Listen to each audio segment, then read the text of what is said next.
Hello everyone, welcome to Study Tube. क्या हालचाल, कैसे आप सभी। आशा करता हूं आप सभी अच्छे होंगे और स्वागत करता हूं मैं आप सभी का एक बार फिर से आपकी इस यूट्यूब चैनल पे। धातु एवं अधातु चैप्टर का पार्ट 2 हम लोग आज के इस वीडियो में कवर करेंगे और आज के इस पार्ट 2 में भी हम लोग 50 प्रश्नों को कवर करेंगे। पार्ट 1 में हम लोगों ने 50 प्रश्नों को देखा था। पार्ट 2 के साथ ही 100 प्रश्न हमारे पूरे हो जाएंगे और इन 100 प्रश्नों के साथ ये पूरा चैप्टर आपका अच्छे से रिवाइज हो जाएगा। आज के इस पार्ट 2 में काफी सारे क्वेश्चन है जो एनसीईआरटी एग्जाम्पलर से है। तो क्वेश्चन नंबर 50 तक हम लोगों ने पार्ट 1 में कवर किया था। आज हम लोग इससे आगे बढ़ते हैं। क्वेश्चन नंबर 51 है, सबसे अधिक अभिक्रियाशील धातुएं जैसे सोडियम है, मैग्नीशियम है, कैल्शियम है एवं एल्यूमिनियम को उनके यौगिकों से प्राप्त करने की विधि कौन सी है। धातु को उनके यौगिक से यानी कि उनके अयस्क से प्राप्त करने की अलग अलग विधियां होती हैं। डिपेंड करता है कि कौन सी धातु कितनी क्रियाशील है। कुछ धातु तो स्वतंत्र अवस्था में मिल जाती है, कुछ कभी भी स्वतंत्र अवस्था में नहीं मिलती है। तो उनके रिएक्टिविटी के आधार पर हम डिसाइड करते हैं कि उनके अयस्क से उन धातुओं को कैसे निकाला जाएगा। जैसे यहां पर देखो, सोडियम है, मैग्नीशियम है, कैल्शियम है, इन सारे को देखो कैसे प्राप्त किया जाता है। इन सारे का हम लोग लेते हैं गलित क्लोराइड। गलित क्लोराइड MgCl2 CaCl2 हो जाएगा, यानी इनका हम लोग लेते हैं गलित क्लोराइड और इनका करवाते हैं विद्युत अपघटनी अपचयन, इलेक्ट्रोलाइटिक रिडक्शन। इंग्लिश में बोलेंगे इलेक्ट्रोलाइटिक रिडक्शन। और इनके गलित क्लोराइड से हम लोग इन धातुओं को प्राप्त करते हैं। यहां से सोडियम मिल जाएगा, यहां से मैग्नीशियम मिल जाएगा, यहां से कैल्शियम मिल जाएगा और ये सारे जो है प्योर फॉर्म में मिल जाते हैं। सीधा प्योर फॉर्म में ही आपको मिल जाएगा सारे के सारे। अगर हम एल्यूमिनियम की बात करते हैं तो एल्यूमिनियम को इसके ऑक्साइड से प्राप्त किया जाता है। प्राप्त किया जाएगा इसी मेथड से, विद्युत अपघटनी अपचयन के द्वारा ही। तो ये याद रखिएगा कि ये सारे जो धातु हैं इनके गलित क्लोराइड से विद्युत अपघटनी अपचयन द्वारा इनको प्राप्त किया जाता है, जबकि एल्यूमिनियम को इसके ऑक्साइड से प्राप्त किया जाता है। कैसे प्राप्त किया जाता है? इसी मेथड से प्राप्त किया जाता है। यहां पर कार्बन का इस्तेमाल नहीं होता है, यहां पर कार्बन का इस्तेमाल नहीं होता है। जैसा कि आपने देखा था पिछले वाले वीडियो में, जिंक का ऑक्साइड प्राप्त हुआ था, चाहे वो सल्फाइड अयस्क हो चाहे कार्बोनेट अयस्क हो, हम उसे ऑक्साइड में कन्वर्ट करते हैं और फिर यहाँ पर कार्बन लेते हैं, तब हमें यहाँ पर जिंक धातु जो है प्राप्त हो जाती है और यहाँ पर कार्बन मोनोऑक्साइड गैस जो है मिलती है। अब इस धातु का जो है शुद्धिकरण किया जाता है, प्यूरिफिकेशन किया जाता है, लेकिन यहाँ पर ये सारे धातु जो है वो सीधा प्योर फॉर्म में ही मिल जाते हैं, सीधा प्योर फॉर्म में ही मिल जाते हैं। सी हमारा राइट आंसर हो जाएगा, ये ध्यान में रखिएगा। ये जो जिंक है अब आगे चल करके इसका क्या होगा? इसका प्यूरिफिकेशन होगा, इसका प्यूरिफिकेशन होगा। तो आपको अच्छे से ध्यान में रखना है, आपको अच्छे से ध्यान में रखना है। पिछले वाले पार्ट में हमने देखा था HgS था और Cu2S, ये कॉपर का सल्फाइड है, ये मरकरी का सल्फाइड है। हमने इसको हीट किया था, दोनों को हीट करने के बाद इनके ऑक्साइड मिले थे और हीट किया था तो ये सारे जो है धातु मिल गए। तो सिंपली हीट करने से जो है मिल गए थे ये सारे धातु जो है, क्योंकि ये कम रिएक्टिव है। तो रिएक्टिविटी के आधार पर हम लोग मेथड चूज करते हैं उनके अयस्क से उन सारे धातुओं को प्राप्त करने के लिए। तो ये सब जो है आपको ध्यान में रखना है। इन सारे धातु के केस में सोडियम, मैग्नीशियम, कैल्शियम, एल्यूमिनियम, इन सारे धातु के केस में हम लोग इन्हें प्राप्त करने के लिए इस मेथड का इस्तेमाल करते हैं। जो हमें पृथ्वी के भूपर्वटी से अयस्क प्राप्त होता है उसका पहले सांद्रण किया जाता है। सांद्रण का मतलब हो गया कि जो इनमें अशुद्धियां होती है, रेत है, मिट्टी है, चूना है, इन सारे को हटाया जाता है। और जो सांद्रण है इनके भी कई सारे मेथड्स होते हैं जो आपको नहीं पढ़ने हैं, है ना। इनके भी कई सारे मेथड्स होते हैं जो आपको नहीं पढ़ने हैं। एक बार जब सांद्रण हो जाएगा, हम लोग अशुद्धियों को, गैंग को हटा लेंगे। उसके बाद देखो कि जो सांद्रित अयस्क है वो भाई किस धातु का अयस्क है। मान लीजिए उच्च अभिक्रियाशील धातुएं हैं, उच्च अभिक्रियाशील धातुएं हैं, जैसे कि मान लो सोडियम, मैग्नीशियम, कैल्शियम, एल्यूमिनियम, ये सारी धातु के अयस्क हैं। तो क्या होगा? गलित धातु का विद्युत अपघटन होगा। गलित धातु किसके केस में? सोडियम, मैग्नीशियम, कैल्शियम के केस में। एल्यूमिनियम के केस में हम ऑक्साइड की बात करेंगे और सीधा शुद्ध धातु आपको मिल जाएगी। बहुत ही सिंपल है।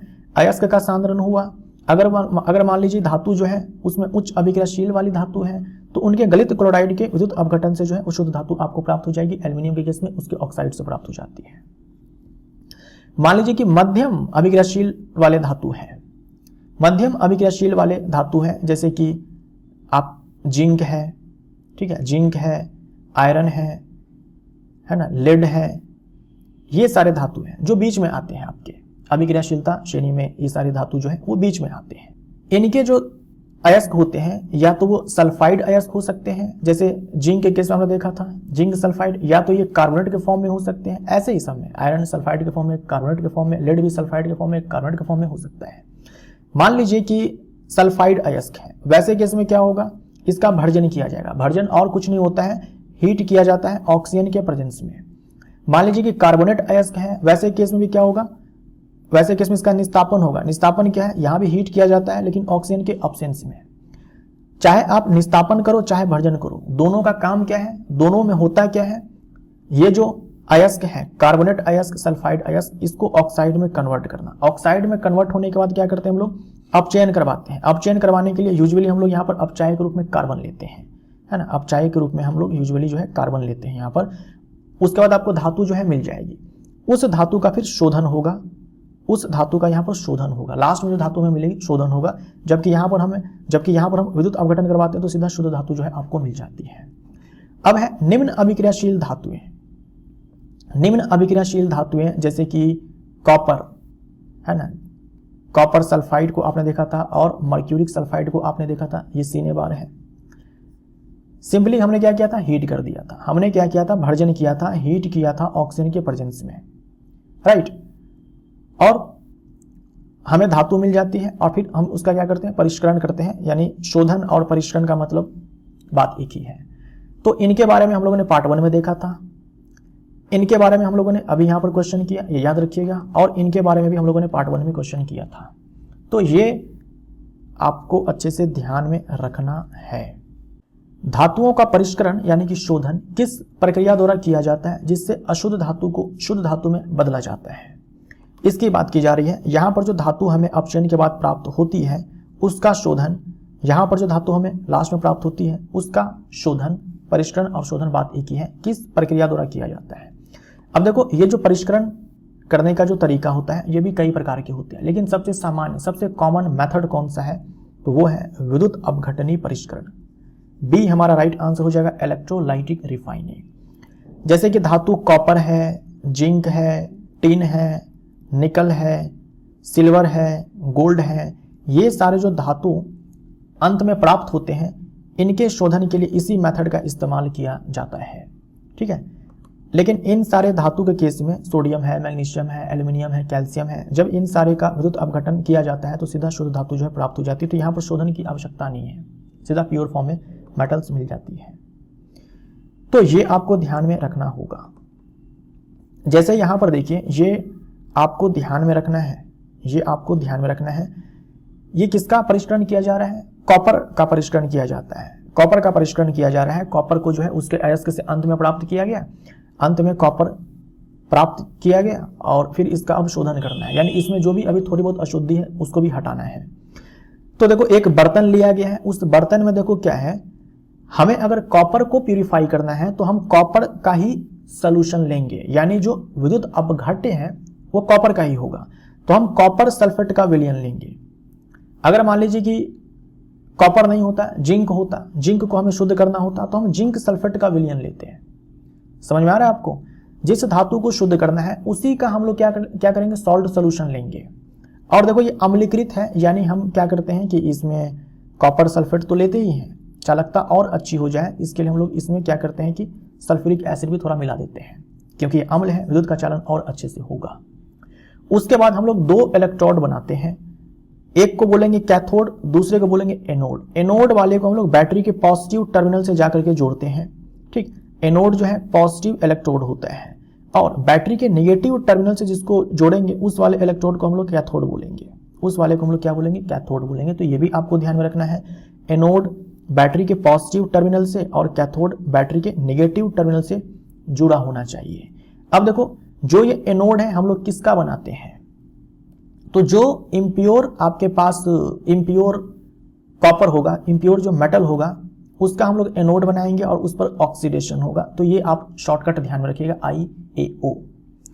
इम्प्योर जिस धातु को आपने प्राप्त किया है उसके अयस्क से, जिसका आप शोधन करने आए हैं, उस धातु, उस इम्प्योर धातु, उस इम्प्योर, जैसे हमने कॉपर लिया है, तो जिस कॉपर को आपने प्राप्त किया है अयस्क से वो अभी अशुद्ध है, उसी का शोधन करने आए हैं इस मेथड से। तो उस अशुद्ध कॉपर का हम लोग क्या करेंगे, एनोड बनाएंगे। तो इम्प्योर वाले को एनोड बनाएंगे और एनोड पर ऑक्सीडेशन होगा, और जिस धातु का शोधन करने आप आए हैं उसी का हम लोग क्या लेंगे, एक प्योर इलेक्ट्रोड लेंगे, है ना, प्योर धातु लेंगे। पहले से आपके पास प्योर कॉपर रहा होगा, आपने उसका क्या किया, कैथोड बना दिया। इसको हम थोड़ा पतला रखेंगे क्योंकि यहाँ से जो शुद्ध धातु प्राप्त होगी वो इसी कैथोड पर जाकर के जमा होने वाला है। तो कुछ ऐसा हो जाएगा कि कैथोड जो आपने बनाया, एक पतला सा कॉपर आपने लिया, ये प्योर है, और आपके पास ये इम्प्योर कॉपर है। यहां से कॉपर निकल करके इस वाले पर जमा होगा तो बाद में ये जो है मोटा हो जाएगा, ये मोटा हो जाएगा। ठीक, तो इम्प्योर को हम लोग एनोड बनाते हैं, एनोड पर ऑक्सीडेशन होता है, राइट। तो यहां से कॉपर निकल करके देखो कैथोड पर जाकर के जमा हो जाएगा, और जो अशुद्धि होगी घुलनशील वो तो इस विलयन में घुल जाने वाली है, और जो अघुलनशील होगी वो ऐसे एनोड के नीचे आकर के जमा हो जाएगी। इसी को हम लोग एनोड पंख बोलते हैं। ठीक, एनोड पंख बोलते हैं। कुछ बातें आपको ध्यान में रखनी है कि एनोड हम बनाएंगे इम्प्योर मेटल का, है ना, जो अशुद्ध धातु है उसका एनोड बनाएंगे, और उसी का जो शुद्ध धातु होगा उसका हम लोग कैथोड बनाएंगे, राइट। और ये एनोड पंख आपको ध्यान में रखनी है। शुद्ध धातु कहां पर जाकर के जमा होती है, कैथोड पर जाकर के जमा होती है, इसलिए कैथोड हम लोग पतला लेते हैं ताकि हमें पता है यहाँ पर बाद में जब जमा धातु आकर के होगी प्योर तो फिर ये मोटा हो जाएगा, इसलिए हम लोग जो है इसको पतला रखते हैं। एनोड पर ऑक्सीडेशन होगा और कैथोड पर रिडक्शन होगा। विद्युत अपघटनी परिष्करण में कौन सी धातु एनोड और कौन सी धातु कैथोड के रूप में प्रयोग होती है? तो शॉर्टकट मैंने आपसे कहा, याद रखना है आपको, इम्प्योर का हम लोग एनोड बनाएंगे, एनोड पर ऑक्सीडेशन होगा। ठीक है, यहां पर जो आई है इसका मतलब क्या, इम्प्योर, और ये जो ए है इसका मतलब क्या, एनोड, और ये जो ओ है इसका मतलब क्या, ऑक्सीडेशन। तो ऐसे आप शॉर्टकट ध्यान में रखना, महत्वपूर्ण है। इम्प्योर का एनोड बनाएंगे और यहां पर ऑक्सीडेशन होगा। तो कैथोड के बारे में क्या बताएंगे आप, कैथोड में क्या हो जाएगा, प्योर हो जाएगा, है ना, कैथोड के केस में प्योर हो जाएगा और रिडक्शन होगा। ठीक, कैथोड के केस में प्योर होगा और रिडक्शन होगा। तो आई ए ओ याद रखो, कैथोड के केस में उलट देना आप। तो एनोड बनेगा शुद्ध धातु का और कैथोड बनेगा, नहीं माफ करिएगा, अशुद्ध धातु एनोड बनेगा और शुद्ध धातु कैथोड बनेगा। सी हमारा राइट आंसर हो जाएगा। कॉपर के विद्युत अपघटनी परिष्करण में विलयन के रूप में क्या प्रयोग किया जाता है? तो कॉपर सल्फेट लिया जाता है, कॉपर सल्फेट एसिडिफाइड हम लोग रखते हैं H2SO4, विद्युत अपघट्य के रूप में जो है इसका प्रयोग किया जाता है। परिष्करण की प्रक्रिया के दौरान एनोड के नीचे जमा होने वाला पंख क्या कहलाता है? इस परिष्करण की बात की जा रही है, विद्युत अपघटनी परिष्करण की बात की जा रही है। हम इसे एनोड मड बोलते हैं। बी हमारा राइट आंसर हो जाएगा, एनोड के नीचे जाकर के जो अशुद्धि जमा हो जाती है। विद्युत अपघटनी परिष्करण में शुद्ध धातु कहां जमा होती है? तो एनोड अशुद्ध धातु का था, वहां से शुद्ध धातु निकल करके कैथोड पर जाकर के जमा हो जाता है। बी हमारा राइट आंसर हो जाएगा, एनोड से निकल करके कैथोड पर जाकर के शुद्ध धातु जमा होती है। लोहे को जंग लगने से बचाने की कौन सी विधि है जिसमें जस्ते की परत चढ़ाई जाती है? लोहा का इस्तेमाल हम लोग अपने दैनिक जीवन में बहुत ज्यादा करते हैं। बड़े बड़े ब्रिजेज आप देखते हैं आयरन से ही बने होते हैं, मशीन के पार्ट पुर्जे सब आयरन से बने होते हैं। बहुत ही महत्वपूर्ण रोल है लोहे का हमारे डे टू डे लाइफ में। तो लोहे में जंग भी जो है आसानी से लग जाता है। लोहे का इस्तेमाल हम लोग दैनिक जीवन में बहुत ज्यादा करते हैं, लेकिन आसानी से इसका संक्षारण भी हो जाता है, जंग भी बड़ी आसानी से लग जाता है। बिल्डिंग्स बनते हैं, लोहे का इस्तेमाल किया जाता है। तो लोहे को जंग लगने से बचाना जो है जरूरी है। अब बचाने के लिए, जंग लगने से बचाने के लिए कई सारे मेथड्स हैं, कई सारे तरीके हैं, जैसे कि एनोडीकरण के जरिए भी हो सकता है, क्रोमियम लेपन के जरिए भी हो सकता है, यशद लेपन के जरिए भी हो सकता है, मिश्र धातु बना करके भी हो सकता है। लेकिन हमसे पूछा गया है कि भाई किस मेथड में लोहे को जंग से बचाने के, लोहे को जंग लगने से बचाने की जो कई सारी विधियां होती है उसमें से कौन सी विधि में जस्ते की परत चढ़ाई जाती है? बहुत एग्जाम में पूछा जाता है, वह यशद लेपन। यशद लेपन को ही हम लोग अंग्रेजी में गैल्वेनाइजेशन बोलते हैं, है ना, गैल्वेनाइजेशन बोलते हैं, ये याद रखिएगा। गैल्वेनीकरण बोलते हैं हिंदी में, है ना, यशद लेपन बोल दो या फिर गैल्वेनीकरण बोल दो, गैल्वेनाइजेशन। सी हमारा राइट आंसर हो जाएगा। ये सारे मेथड भी हैं, याद देख लो। पेंट करके, लोहे के ऊपर पेंट चढ़ा देते हैं, तेल लगा करके, ग्रीज लगा करके, यशद लेपन यानी कि लोहे की वस्तुओं पर जस्ते की परत चढ़ाकर, क्रोमियम लेपन, एनोडीकरण या मिश्र धातु बनाकर लोहे को जंग लगने से बचाया जा सकता है। ये सारे मेथड्स आपके दिमाग में छपे होने चाहिए, राइट।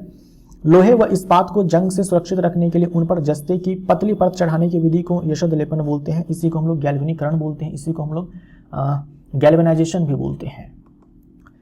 जब लोहे में लगभग 0.05% कार्बन मिलाया जाता है तो यह बन जाता है। देखो जो प्योर आयरन होता है, प्योर आयरन जो होता है ये सॉफ्ट होता है, मुलायम होता है।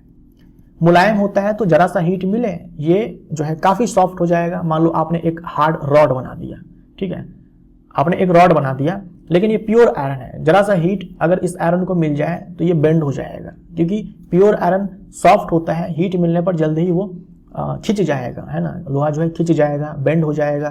तो हम प्योर आयरन का जो है कोई भी प्योर आयरन जो हम लोग डायरेक्ट इस्तेमाल नहीं करते हैं, मशीनों में जहां भी हम लोहा का इस्तेमाल करते हैं प्योर आयरन का इस्तेमाल नहीं करते हैं, क्योंकि वो सॉफ्ट होता है, हीट मिलने पर खिंच जाएगा, बेंड हो जाएगा, टेढ़े मेढ़े वो हो सकते हैं। तो हमें उस आयरन को हार्ड करना पड़ेगा।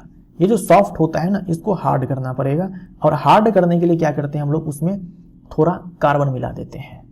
कार्बन मिला देते हैं तो मान लीजिए आपके पास लोहा है, प्योर आयरन है, इसमें हम लोग 0.05% कार्बन मिला देते हैं।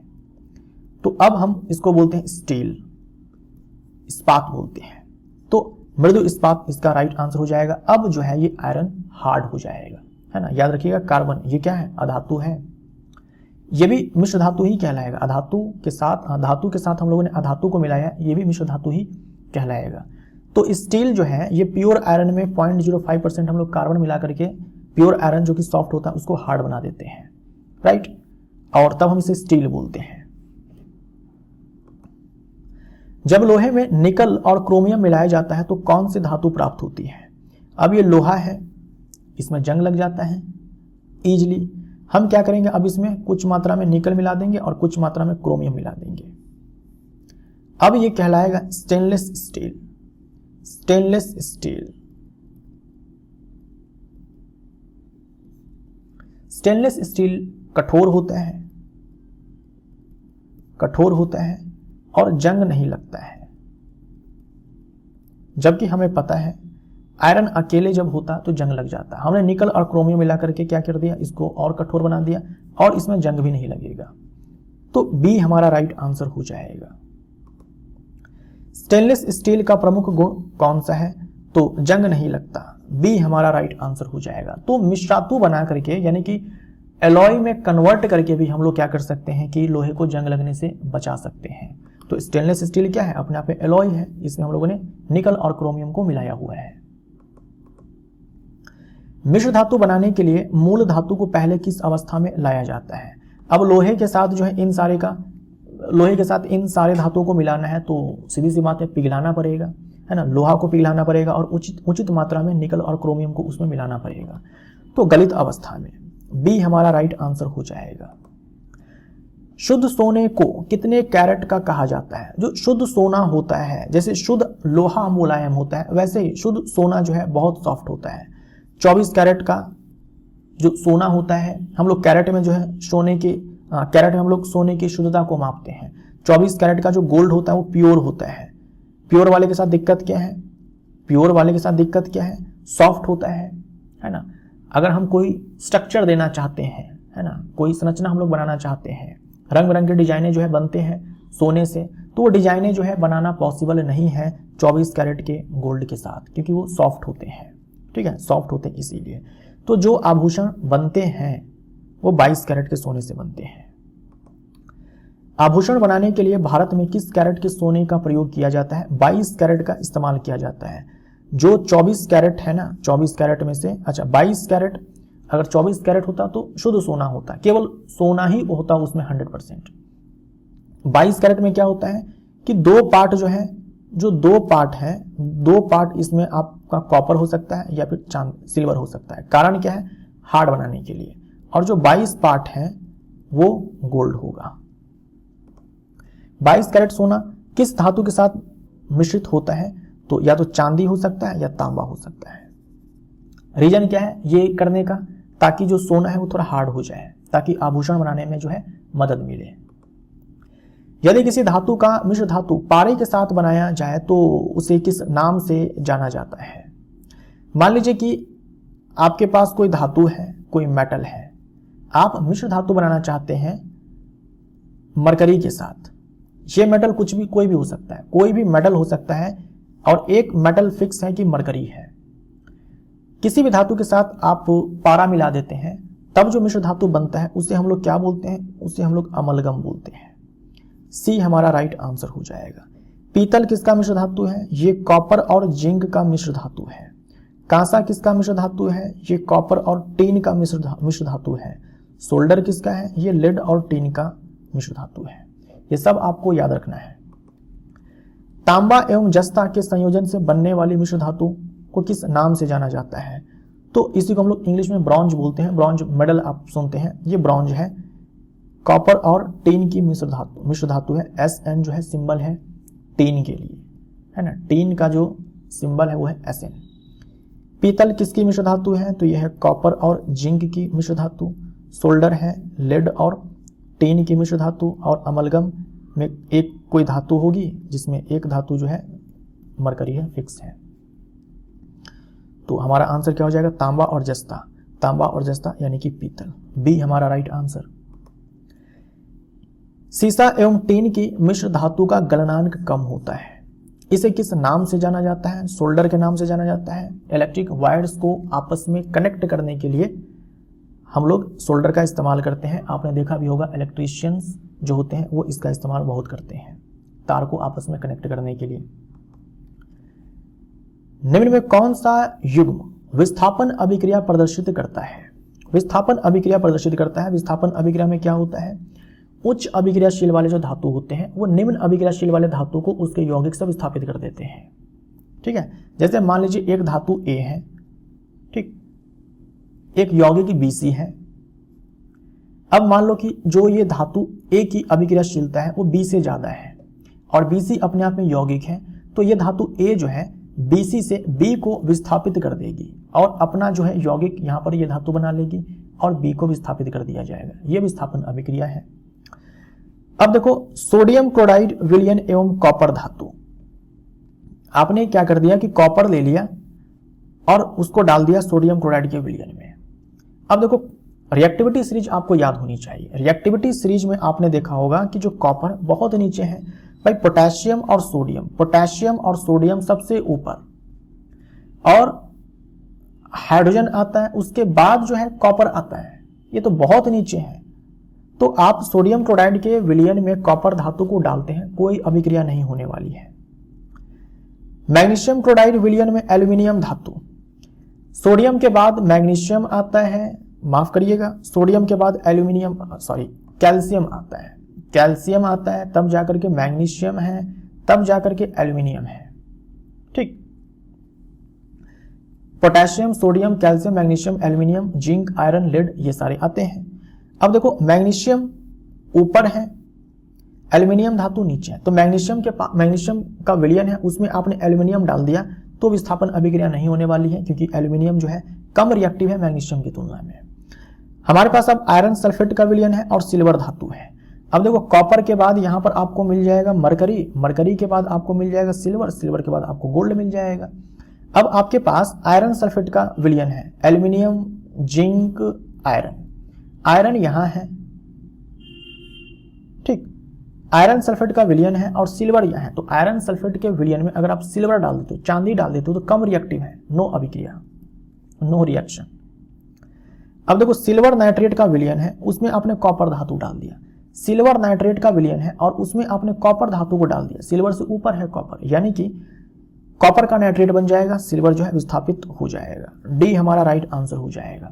रिएक्टिविटी सीरीज जो है आपको याद होनी चाहिए, तभी आप इस प्रश्न का उत्तर जो है सही सही दे पाएंगे एग्जाम में अगर पूछा गया तो।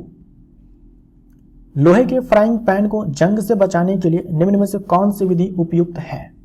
तो लोहे में जंग लगता है और लोहे को जंग से बचाने के लिए कई सारे तरीके आपने देखे, ग्रीज लगाकर, पेंट लगाकर, क्रोमियम लेपन जो है मिश्रातु बना करके, है ना, जिंक की परत चढ़ा करके। तो ये जो फ्राइंग पैन है जिसका इस्तेमाल जो है हम लोग किचन में करेंगे खाने पीने की चीज़ों को फ्राई करने के लिए, तो यहाँ पर हम लोग ग्रीज का इस्तेमाल नहीं करेंगे, पेंट का इस्तेमाल नहीं करेंगे। ग्रीज, पेंट ये सब क्या है, हीट आने पर जो है ये सारे विघटित हो जाएंगे और पॉइजनस हो सकते हैं। जिंक की परत जो है चढ़ा करके कर सकते हैं। सी हमारा राइट आंसर हो जाएगा। सी हमारा राइट आंसर हो जाएगा। कोई धातु ऑक्सीजन के साथ अभिक्रिया कर उच्च गलनांक वाला यौगिक बनाती है। यह यौगिक जल में घुलनशील है। यह तत्व कौन हो सकता है? अब ये एक धातु है जो ऑक्सीजन के साथ अभिक्रिया करती है, तो इसमें देखो कार्बन क्या कर रहा है, कार्बन को हटा दो क्योंकि ये तो अधातु है। ऑक्सीजन के साथ अभिक्रिया कर उच्च गलनांक वाला यौगिक बनाती है, साथ में ये जो यौगिक है ये जल में घुलनशील है। राइट, मान लो कि कैल्शियम है, ऑक्सीजन के साथ अभिक्रिया करके ये कैल्शियम ऑक्साइड बनेगा। सिलिकॉन है, ऑक्सीजन के साथ अभिक्रिया करके सिलिकॉन डाइऑक्साइड बनेगा। और लोहा के साथ जो है ये बन सकता है Fe2O3, ये बन सकता है। अब देखो ये दोनों सिलिकॉन डाइऑक्साइड मतलब क्या, बालू है ना, बालू रेत, ये इनसॉल्युबल है। लेकिन कैल्शियम ऑक्साइड हम जानते हैं कि जल में घुलनशील है और ये कैल्शियम हाइड्रोक्साइड में कन्वर्ट जो है ये हो जाएगा। अब ये जो सिलिकॉन डाइऑक्साइड है, ये जो आयरन का ऑक्साइड है, ये कैल्शियम ऑक्साइड है। इन सारे का गलनांक बहुत उच्च होता है, इन सारे का गलनांक बहुत उच्च होता है। लेकिन हमसे पूछा है कि गलनांक तो उच्च होना ही चाहिए, लेकिन वो जल में घुलनशील भी होना चाहिए। तो कैल्शियम ऑक्साइड, सिलिकॉन डाइऑक्साइड और ये आयरन का जो ऑक्साइड है, इनमें घुलनशील कौन है? केवल कैल्शियम ऑक्साइड है। ये दोनों जो है इनसॉल्युबल है। तो इस हिसाब से आंसर हमारा ए हो जाएगा। ए हमारा राइट आंसर। खाद्य पदार्थ के डिब्बों पर जिंक की बजाय टीन का लेप होता है, क्योंकि टीन की कौन सी विशेषता इसके लिए उपयुक्त है? क्योंकि जिंक जो है ज्यादा रिएक्टिव है टीन से। रिएक्टिविटी सीरीज में देखेंगे तो वैसे जो क्लास 10th में रिएक्टिविटी सीरीज है उसमें टीन मेंशन नहीं है, लेकिन टीन जो है जिंक से नीचे आता है, तो कम अभिक्रियाशील है। कम अभिक्रियाशील है तो खाद्य पदार्थ में तरह तरह के सबस्टांस होते हैं, चाहे वो ऑक्सीजन हो आसपास खाद्य पदार्थ वाला जो डब्बा है जिसमें खाद्य पदार्थ रखे हुए हैं। कम रिएक्टिव है तो खाद्य पदार्थ में जो भी केमिकल है उनके साथ भी रिएक्शन जो है नहीं होगी, और साथ में जो वायु है आसपास में डिब्बे के बाहर उसके साथ भी अभिक्रिया नहीं होगी। तो इसीलिए हम लोग जो है टीन का लेप जो है लगाते हैं, क्योंकि जिंक जो है रिएक्टिव है टीन की तुलना में। तो टीन की अपेक्षा जिंक अधिक अभिक्रियाशील है, इसीलिए हम लोग जिंक के बजाय जो है टीन का लेप लगाते हैं। निम्नलिखित में से कौन सा गुणधर्म सामान्यतः आयनिक यौगिकों के द्वारा प्रदर्शित नहीं किया जाता है? अब देखो यहां से लगातार एग्जाम्पलर के क्वेश्चंस आएंगे आखिरी तक। आयनिक यौगिक के अपने कुछ गुणधर्म होते हैं, जैसे कि वो जल में घुलनशील होते हैं, लेकिन जो कार्बनिक विलायक होते हैं जैसे डीजल है, पेट्रोल है, केरोसिन है, इन सारे में नहीं घुलते हैं। आयनिक यौगिक में जैसे कि सोडियम क्लोराइड है, जैसे कि कैल्शियम ऑक्साइड है ना, मैग्नीशियम क्लोराइड है, ये सारे जो आपके यौगिक होते हैं, धातु अधातु वाले जो यौगिक होते हैं उसे हम लोग आयनिक यौगिक बोलते हैं। तो ठोस अवस्था में आपने देखा था कि ठोस अवस्था में ये विद्युत का चालन जो है नहीं करते हैं। ठोस अवस्था में विद्युत चालकता, ये गलत हो जाएगा। ठोस अवस्था में आयनिक यौगिक विद्युत का चालन नहीं करते हैं, गलित अवस्था में करते हैं, जलीय विलयन के रूप में जब होते हैं तब करते हैं। गलनांक इनका जो है बहुत ही उच्च होता है, क्वथनांक उच्च होता है, गलित अवस्था में विद्युत चालकता, ये सही है। तो गलत आंसर क्या हो जाएगा? बी हो जाएगा। मतलब सही आंसर जो है बी हो जाएगा। आयनिक यौगिक के द्वारा ठोस अवस्था में विद्युत का चालन नहीं किया जाता है, इसीलिए आंसर जो है इसका बी हो जाएगा। निम्नलिखित में से कौन सी धातुएं प्रकृति में प्राकृतिक अवस्था में पाई जाती है? तो कॉपर है, गोल्ड है, सिल्वर है, प्लेटिनम है। ये सारी जो धातुएं होती हैं वो फ्री स्टेट में, नेटिव स्टेट में पाई जाती है ना, स्वतंत्र अवस्था में पाई जाती है। तो देखो कॉपर भी हो जाएगा, गोल्ड भी हो जाएगा और सिल्वर भी हो जाएगा, जिंक नहीं होगा। जिंक जो है आपको फ्री स्टेट में नहीं मिलेगा कभी भी। तो इसमें से कोई भी विकल्प जो है सही नहीं होगा। ये चारों जो है फ्री स्टेट में पाए जाते हैं। इन चारों का नाम आपको याद होना चाहिए। विभिन्न विधियों द्वारा धातुओं को परिशोधित किया जाता है। निम्नलिखित में से कौन सी धातुओं को विद्युत परिष्करण द्वारा परिशोधित किया जाता है। तो आपने देखा थोड़ी देर पहले कि जो सिल्वर है, पोटेशियम है, जो उच्च अभिक्रियाशील वाले धातु होते हैं, पोटेशियम है, सिल्वर है, सोडियम है, उसके बाद आपने देखा कैल्शियम है, मैग्नीशियम है, इन सारे को इनके जब गलित क्लोराइड से प्राप्त किया जाता है इलेक्ट्रोलाइटिक रिडक्शन करवा करके विद्युत अपघटनी अपचयन के द्वारा, तो सीधा जो है इनका प्योर फॉर्म मिल जाता है। ठीक है। और एल्यूमिनियम के केस में इसके ऑक्साइड का जो है विद्युत अपघटनी अपचयन किया जाता है तो एल्यूमिनियम मिल जाता है।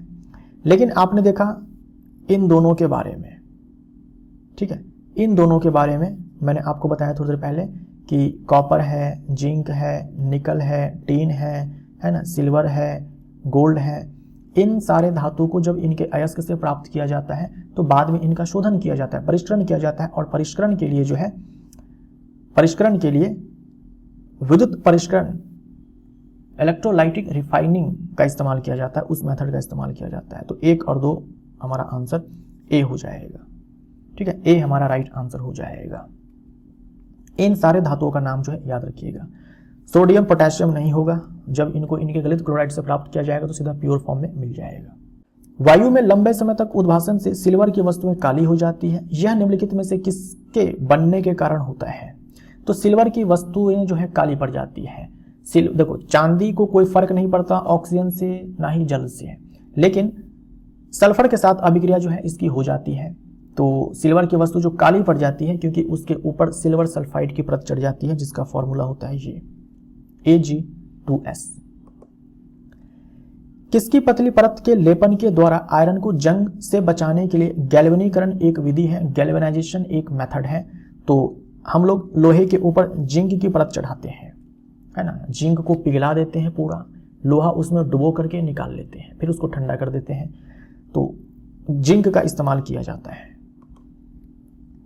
हमारे जीवन के लिए स्टेनलेस स्टील एक उपयोगी पदार्थ है। स्टेनलेस स्टील में आयरन को किनके साथ मिश्रित किया जाता है? तो स्टेनलेस स्टील बनाने के लिए हम लोग आयरन में निकल और क्रोमियम मिलाते हैं, निकल और क्रोमियम, तो ए हमारा राइट आंसर हो जाएगा। स्टेनलेस स्टील जो है रस्ट फ्री होता है, जंग इसमें नहीं लगता है।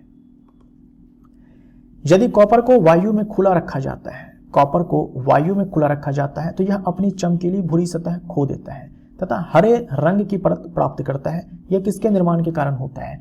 इन सब के ऊपर हम लोग पहले भी बात कर चुके हैं, है ना। सिल्वर के ऊपर काले रंग की परत चढ़ना सिल्वर सल्फाइड के कारण होता है, और कॉपर के ऊपर हरे रंग की परत चढ़ती है जो कि कॉपर कार्बोनेट की होती है, क्षारीय कॉपर कार्बोनेट आप बोल सकते हो। बी हमारा राइट आंसर हो जाएगा। धातुएं सामान्यतः ठोस प्रकृति की होती हैं, निम्नलिखित में से कौन सी धातु कमरे के ताप पर द्रव अवस्था में पाई जाती है? एकमात्र धातु जो कमरे के ताप पर द्रव अवस्था में पाई जाती है वो है मरकरी, और एकमात्र अधातु जो कमरे के ताप पर द्रव अवस्था में पाई जाती है वो है ब्रोमीन। साथ में आपने देखा था गैलियम है और सीजियम है, इनका जो मेल्टिंग पॉइंट होता है ये भी कम होता है, कमरे के तापमान से थोड़े से उच्च ताप पर, है ना, 28 डिग्री सेल्सियस से लेकर के 30 डिग्री सेल्सियस जो है इनका मेल्टिंग पॉइंट होता है, उस ताप पर ये पिघल जाते हैं, है ना, गल जाते हैं। ऐसे हाथ में रखो, पकड़ो, ये जो है गलना शुरू कर देंगे, तो इनका भी मेल्टिंग पॉइंट कम होता है। निम्नलिखित में से कौन सी धातुएं गलित अवस्था में उनके क्लोराइड के विद्युत अपघटन से प्राप्त होती है? तो जैसे कि पोटेशियम है, जैसे कि सोडियम है, जैसे कि मैग्नीशियम है, कैल्शियम है, पोटेशियम है, सोडियम है, कैल्शियम है, मैग्नीशियम है, इन सारे को इनके गलित क्लोराइड से, इनके गलित अवस्था में इनके क्लोराइड से विद्युत अपघटन से प्राप्त किया जाता है। हम लोगों ने थोड़ी देर पहले भी चर्चा किया, तो सोडियम हो जाएगा, कैल्शियम हो जाएगा, इन सारे को नहीं। 1 और 2 वाला जो विकल्प होगा यानी कि डी ऑप्शन जो है हमारा सही हो जाएगा। और एल्यूमिनियम को इनके ऑक्साइड से प्राप्त किया जाता है, एल्यूमिनियम को जो है इनके ऑक्साइड से प्राप्त किया जाता है। प्राप्त ऐसे ही किया जाएगा, विद्युत अपघटन के द्वारा ही प्राप्त किया जाएगा, लेकिन इसके ऑक्साइड से, जबकि इन सारे के केस में क्या होगा, इनके क्लोराइड से, इनके क्लोराइड से। सामान्यतः अधातुएं चमकीली नहीं होती है, अधातु के बारे में कहा जा रहा है कि चमकीली नहीं होती है। निम्नलिखित में से कौन सी अधातु चमकीली है? तो आयोडीन एक अधातु है जिसके पास धातु जैसी चमक होती है। ये याद रखिएगा, अपवाद है ये। अधातुएं चमकीली नहीं होती है, लेकिन आयोडीन एक अधातु होते हुए भी धातु जैसी चमक रखती है। निम्नलिखित 4 धातुओं में से कौन सी उसके लवण के विलयन से अन्य 3 धातुओं द्वारा विस्थापित की जा सकती है? निम्नलिखित 4 धातुओं में से कौन सी उसके लवण के विलयन से अन्य 3 धातुओं द्वारा विस्थापित की जा सकती है? तो सबसे पहले आप इसको रिएक्टिविटी के हिसाब से सजाइए। जो सबसे ऊपर धातु आएगी वो जो सबसे नीचे धातु आएगी उसके विलयन से उस धातु को ऊपर के सारे धातु जो है विस्थापित कर देंगे। जैसे इन चारों को अगर आप रिएक्टिविटी के आधार पर सजाएंगे तो मैग्नीशियम के नीचे जो है आपको जिंक मिलेगा, जिंक के नीचे आपको कॉपर मिलेगा, कॉपर के नीचे जो है आपको सिल्वर मिलेगा। यानी जो सिल्वर का विलयन होगा, यानी चांदी का जो लवण विलयन होगा, उस विलयन से चांदी को ये ऊपर के तीनों धातु जो है विस्थापित कर देगी। चांदी को इसके विलयन से, चांदी को इसी के यौगिक से, इसी के विलयन से, चांदी को इसी के विलयन से विस्थापित कर देंगे ये तीनों के तीनों धातु, क्योंकि सब जो है ये तीनों जो है चांदी से ऊपर है। तो आंसर हमारा बी हो जाएगा। निम्नलिखित 4 धातुओं में से कौन सी उसके लवण के विलयन से अन्य 3 धातुओं द्वारा विस्थापित की जा सकती है? तो मैग्नीशियम, सिल्वर को मैग्नीशियम भी विस्थापित कर सकता है, जिंक भी कर सकता है, कॉपर भी कर सकता है, क्योंकि इनकी इसकी जो रिएक्टिविटी है वो इन तीनों से कम है। एक मिश्रातु क्या है? मिश्रातु में धातु और अधातु या फिर धातु धातु दोनों हो सकते हैं। समांगी मिश्रण होता है, हम लोग पहले ही बात कर चुके हैं। मिश्रातु का मतलब धातु अधातु का मिश्रण या फिर धातु धातु का मिश्रण। जैसे स्टेनलेस स्टील अपने आप में एक मिश्रातु है, स्टेनलेस स्टील अपने आप में एक मिश्रातु है, आयरन है, निकल है और क्रोमियम है। उसके बाद आयरन में जो हम लोग 0.05% जो कार्बन मिलाते हैं स्टील बनाने के लिए, ये भी अपने आप में क्या है? मिश्रातु है। एक विद्युत अपघटनी इलेक्ट्रोलाइटिक सेल बनता है। तो इलेक्ट्रोलाइटिक सेल जो हम बनाते हैं तो इसमें 2 इलेक्ट्रोड लेते हैं। 2 इलेक्ट्रोड में एनोड होता है ना, एनोड होता है, एनोड होता है और कैथोड होता है। एनोड जो है पॉजिटिव इलेक्ट्रोड होता है और कैथोड नेगेटिव इलेक्ट्रोड होता है। तो हम बोलेंगे धन आवेशित एनोड से, ऋण आवेशित कैथोड से। और यहां पर एक इलेक्ट्रोलाइट भी लिया जाता है जो विद्युत का चालन करवाएगा विलयन से। तो हमारा आंसर 3 और 4 वाला हो जाएगा, यानी कि बी जो ऑप्शन है वो सही है। जिंक के विद्युत परिष्करण के दौरान जिंक को उसके अयस्क से प्राप्त किया गया है ना, जिंक को उसके अयस्क से प्राप्त किया गया। तो अब जिंक का क्या होगा? शोधन होगा। शोधन के लिए जो है वही इलेक्ट्रोलाइटिक रिफाइनिंग जो है किया जाएगा। तो जिंक का हम लोग जो इम्प्योर जिंक होगा उसका हम लोग एनोड बनाएंगे और प्योर जिंक जमा होगा कहां पर जाकर के? कैथोड पर। तो कैथोड पर निक्षेपित होता है। ए हमारा राइट आंसर हो जाएगा। मैंने बताया थोड़ी देर पहले कि इम्प्योर का एनोड बनाएंगे, एनोड पर ऑक्सीडेशन होगा, और कैथोड हम लोग प्योर का बनाएंगे जिस पर रिडक्शन होगा।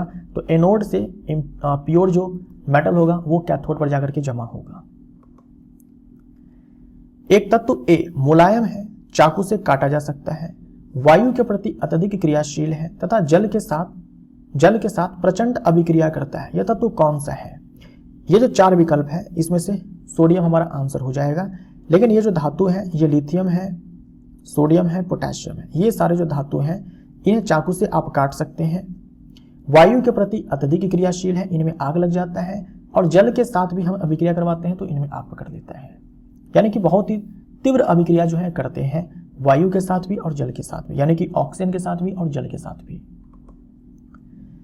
मिश्रातु एक धातु अथवा अधातु के साथ समांगी मिश्रण होता है। निम्नलिखित में से कौन सी मिश्रातु उसके अवयवों में एक अधातु रखती है? तो पीतल अपने आप में एक मिश्रातु है जो कि कॉपर और जिंक की मिश्रातु है। कांसा भी अपने आप में मिश्रातु है जो कि कॉपर और टीन की मिश्रातु है। अमलगम भी अपने आप में एक मिश्रातु है जिसमें एक धातु कोई सी भी होगी और साथ में मरकरी होना है। स्टील में आपने देखा कि आयरन है, और साथ में 0.05% आप याद रखेंगे कि कार्बन है। तो देखो ये जो मिश्र धातु है स्टील, इसमें एक अधातु है कार्बन। मैग्नीशियम धातु के लिए निम्नलिखित में से कौन सा कथन गलत है? मैग्नीशियम धातु के लिए यह ऑक्सीजन में चमकीली श्वेत ज्वाला के साथ जलती है। मैग्नीशियम रिबन को जो हम जलाते हैं वायु में, तो श्वेत ज्वाला के साथ मैग्नीशियम रिबन जो है जलती है, यानी मैग्नीशियम जलता है श्वेत ज्वाला के साथ, और मैग्नीशियम पाउडर जो है व्हाइट कलर का बनता है, मैग्नीशियम ऑक्साइड का वो पाउडर होता है। ये स्टेटमेंट जो है सही है। यह ठंडे जल से अभिक्रिया पर मैग्नीशियम ऑक्साइड बनाती है तथा हाइड्रोजन गैस निकलती है, गलत हो जाएगा। याद करो मैंने आपको बताया था पिछले वाले पार्ट में बताया था कि जो पोटेशियम है, जो सोडियम है, ये ठंडे जल के साथ अभिक्रिया करते हैं, लेकिन जो मैग्नीशियम है, अच्छा कैल्शियम भी आप इसमें लिख सकते हो, मैग्नीशियम जो है केवल गर्म जल के साथ, जो मैंने आपको बताया था कि केवल हॉट वाटर के साथ ही ये रिएक्ट करता है। तो गलत कथन चुनना था, तो बी हमारा आंसर हो जाएगा, बी हमारा राइट आंसर। यह गर्म जल से क्रिया पर मैग्नीशियम हाइड्रोक्साइड बनाती है तथा हाइड्रोजन गैस निकलती है, ये स्टेटमेंट सही है। यह भाप से क्रिया पर मैग्नीशियम हाइड्रोक्साइड बनाती है तथा हाइड्रोजन गैस निकलती है, ये सही है। ठीक, जो ठंडे जल के साथ अभिक्रिया कर ले वो गर्म जल के साथ और भाप के साथ भी करेंगे, जो गर्म जल के साथ करें वो भाप के साथ भी करेंगे, और जो भाप के साथ करें वो केवल भाप के साथ ही करेंगे, ठंडे और गर्म जल के साथ नहीं करेंगे। निम्नलिखित में से कौन सी मिश्र धातु में मरकरी उसके अवयव के रूप में होती है? तो अमलगम बोलेंगे हम लोग, ठीक है। अमलगम, जिंक अमलगम लिखा है, मतलब क्या हुआ कि जिंक के साथ मरकरी है ना, मरकरी है इसलिए नाम में अमलगम आता है। तो डी हमारा आंसर हो जाएगा। स्टेनलेस स्टील में आयरन है, निकल है और क्रोमियम है। एल्यूमिनियम अपने आप में मिश्र धातु है, एल्यूमिनियम का, निकल का और कोबाल्ट का। सोल्डर है लेड और टिन का। एक्स तथा वाई के मध्य अभिक्रिया पर जेड यौगिक बनता है। एक्स इलेक्ट्रॉन खोता है जबकि वाई इलेक्ट्रॉन ग्रहण करता है। निम्नलिखित में से कौन सा गुण जेड नहीं दर्शाता? इलेक्ट्रॉन खोने का काम कौन करता है? इलेक्ट्रॉन खोने का काम जो है धातुएं करती है, और इलेक्ट्रॉन को ग्रहण करने का काम कौन करता है? जो अधातुएं होती है, जैसे कि सोडियम है, जैसे कि यहाँ पर क्लोरीन है एग्जाम्पल के तौर पर। तो धातु और अधातु के बीच में यौगिक बनता है, यानी जो जेड अपने आप में एक यौगिक है वो धातु अधातु वाला यौगिक है, मतलब आयनिक यौगिक है। तो आप देख लो इसमें से कौन है जो आयनिक यौगिक के गुण को नहीं दर्शाता है। आयनिक यौगिक के गलनांक उच्च होते हैं, सही है। गलनांक निम्न होते हैं, गलत है। गलित अवस्था में विद्युत का चालन जो है वो करते हैं, ये बिल्कुल सही है। ठोस अवस्था में पाया जाता है, बिल्कुल सही है। ठोस होते हैं, कठोर होते हैं, भंगुर होते हैं। तो बी हमारा राइट आंसर हो जाएगा, क्योंकि जेड अपने आप में आयनिक यौगिक है और आयनिक यौगिक के गलनांक जो होते हैं, क्वथनांक जो होते हैं उच्च होते हैं, ना कि निम्न होते हैं, इसलिए बी आंसर। तीन तत्व एक्स, वाई तथा जेड इलेक्ट्रॉनिक विन्यास दिया हुआ है। एक्स का 2-8 है, वाई का 2-8-7 है, जेड का 2-8-2। निम्नलिखित में से कौन सा कथन सही है? एक्स एक धातु है। देखो जो धातु होते हैं मैंने आपको बताया हुआ है कि इलेक्ट्रॉन को खोना पसंद करते हैं। धातु जो होते हैं इलेक्ट्रॉन को खोना पसंद करते हैं। धातु जो है इलेक्ट्रोपॉजिटिव होते हैं। जो मेटल्स होते हैं वो होते हैं इलेक्ट्रोपॉजिटिव होते हैं, मतलब इलेक्ट्रॉन खो करके अपने ऊपर प्लस चार्ज लेते हैं। जो नॉन मेटल होते हैं, अधातुएं जो होती हैं, ये इलेक्ट्रॉन नेगेटिव होते हैं।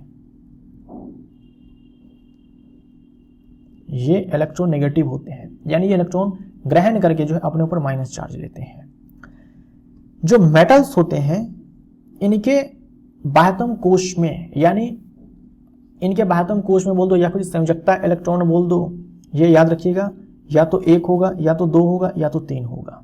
जो नॉन मेटल्स होते हैं इनके बाह्यतम कोश में इलेक्ट्रॉन्स या फिर संयोजकता इलेक्ट्रॉन 5 हो सकता है, 6 हो सकता है, 7 हो सकता है, जो नॉन मेटल्स होते हैं, या फिर 8 हो सकता है।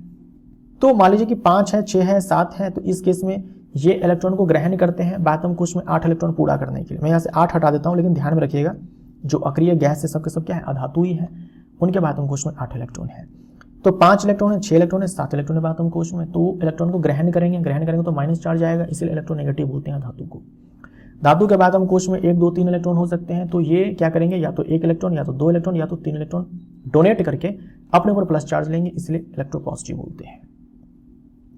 अब X का इलेक्ट्रॉनिक विन्यास ये है, देखो बाह्यतम कोश में जो है 8 इलेक्ट्रॉन है, बाह्यतम कोश में जो है 8 इलेक्ट्रॉन है, तो हम क्या बोलेंगे कि अपने आप में धातु है, तो कहना गलत हो जाएगा, ये धातु नहीं है, अधातु है। वैसे भी आप क्या कर सकते हो कि इन सारे को जोड़ो, आप काउंट कर लो, टोटल 10 इलेक्ट्रॉन है, यानी कि 10 प्रोटॉन होंगे, यानी कि परमाणु संख्या 10 जो कि नियोन का होता है। नियोन अपने आप में एक अधातु है, ठीक है। यहाँ पर चलो 8 भी लिख लो, क्योंकि यहाँ पर एक जो है X के बारे में दे रखा है कि बाह्यतम कोश में 8 इलेक्ट्रॉन है।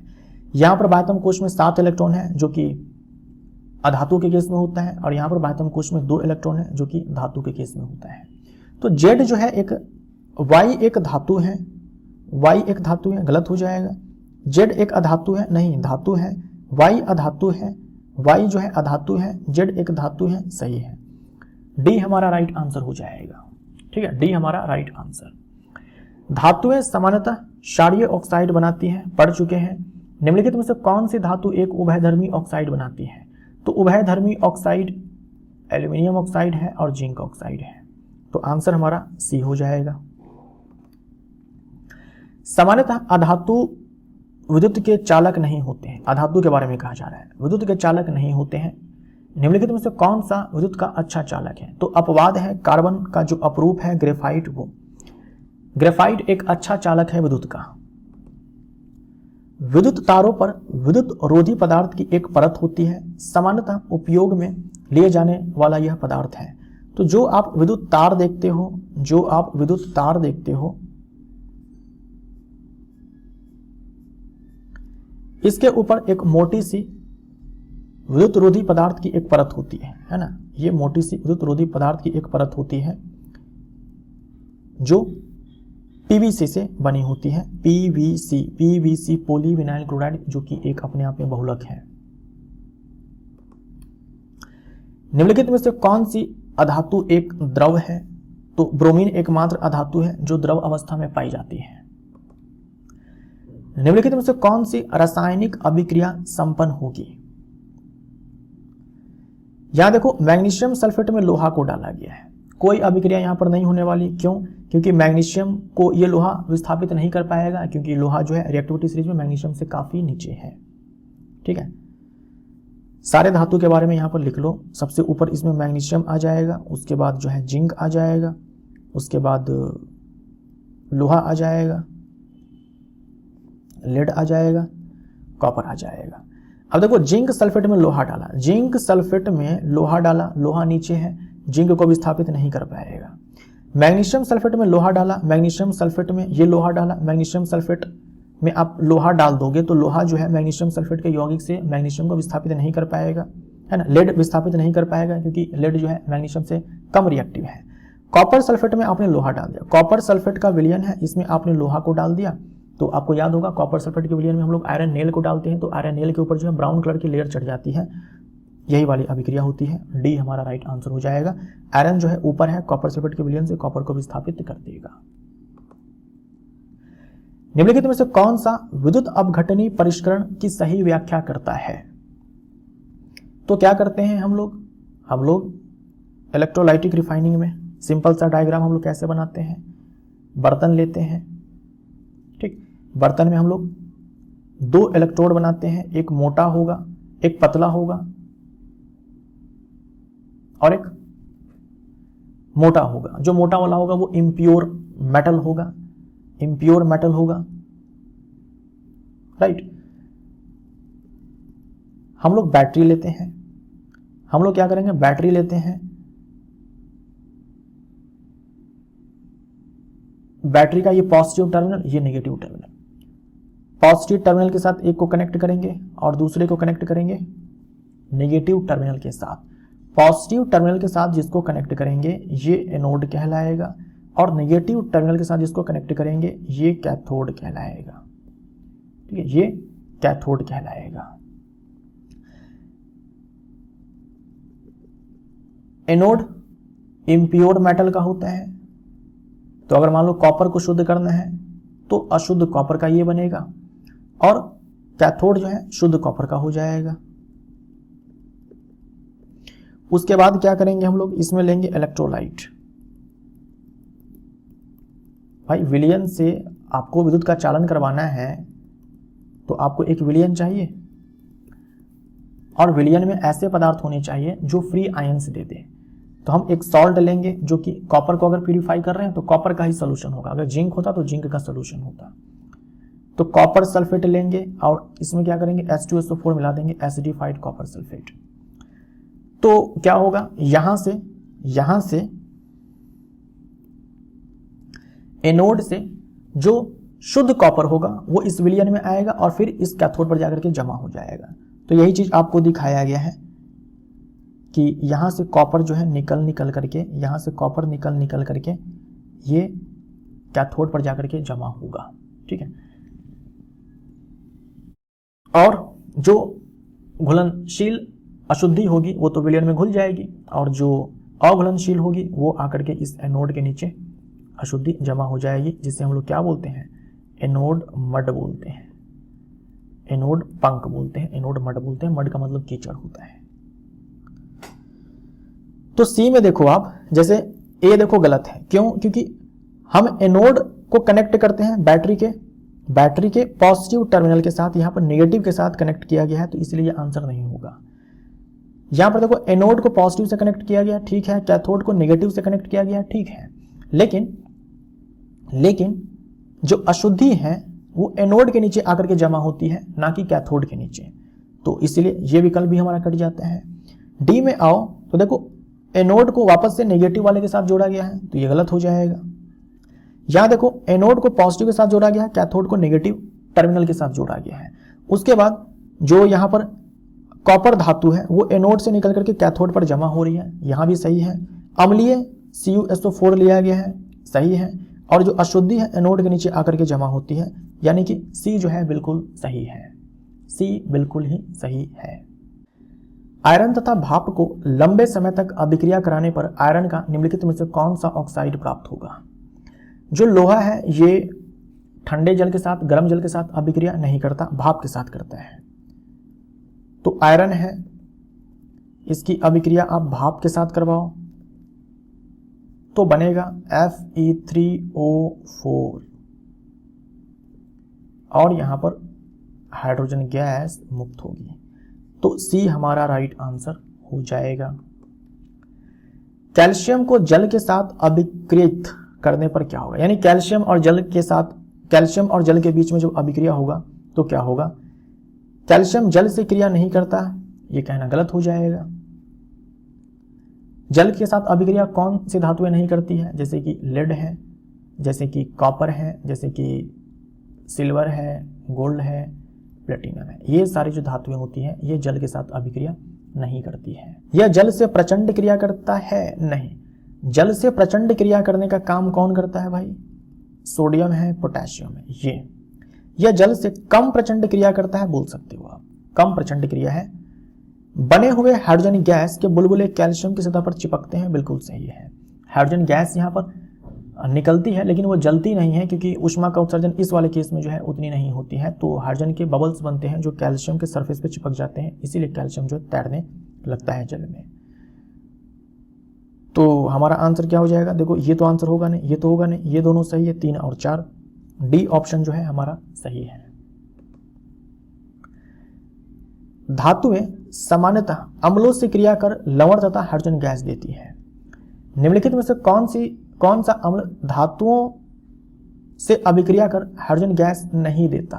धातु में हम लोग मैग्नीज और मैग्नीशियम को छोड़ करके बात कर रहे हैं।